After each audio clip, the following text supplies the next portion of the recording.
প্রতিদিনের মতো ঘুম থেকে উঠে আজকেও ব্যালকনিতে দাঁড়িয়েছিলাম। ঠিক সেই সময় দেখলাম সামনের আমাদের যে দোকানটা আছে ওই দোকানে দাদা ইলিশ মাছ নিচ্ছে। তো আমার তো ভীষণ খুশি হয়ে গেল মন ইলিশ মাছ দেখে।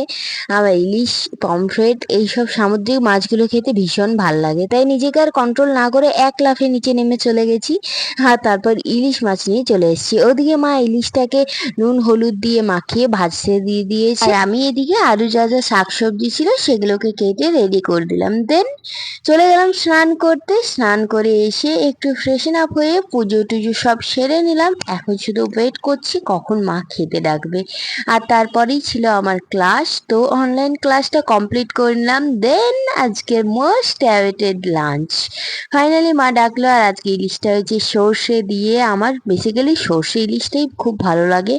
ইলিশ ভাপাটাও ভালো লাগে, বাট সব থেকে বেশি ভালো লাগে সর্ষে ইলিশটা।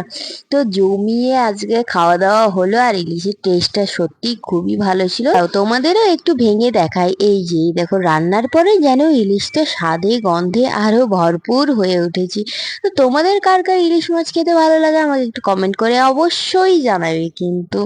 দেন খাওয়া দাওয়ার পর দুপুরে যেই প্রিয় ফলটাতে কামড় বসাতে গেছি অমনি মায়ের ডাক পড়ে, যা কাপড় তুলে নিয়ে আয়, মেঘ আসছে। আর তাই আমিও আর লেট না করে সঙ্গে সঙ্গে ছাদে চলে গেলাম। ওয়েদারটা ভীষণ ভালো করছিল, হালকা হালকা হাওয়া দিচ্ছিল আর একটু একটু করে মেঘ আসছিল।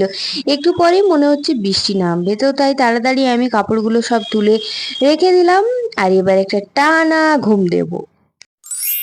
ঘড়িতে এখন বিকেল 5:30। দুপুরে খেয়ে দিয়ে ঘুমিয়ে চলে এসেছি এখন ছাদে স্টেপ গোলস গুলো কমপ্লিট করার জন্য। আজকে যে পরিমাণে লাঞ্চ করেছি জমিয়ে, আজকে স্টেপ গোলসের থেকে একটু বেশি এগিয়ে গিয়ে মনে হচ্ছে হাঁটাহাঁটি করতে হবে, তাই চলে এসেছি ছাদে। আর আমি বাইরে না, ছাদেই মোটামুটি হাঁটাহাঁটি করি। দেন নিচে নেমে এসে প্রদীপ দিয়ে ধূপ দিয়ে মায়ের হাতে করা গরম গরম 1 কাপ চা দিয়ে আজকের ব্লগটা এখানেই শেষ করলাম। দেখা হচ্ছে নেক্সট ব্লগে। টাটা।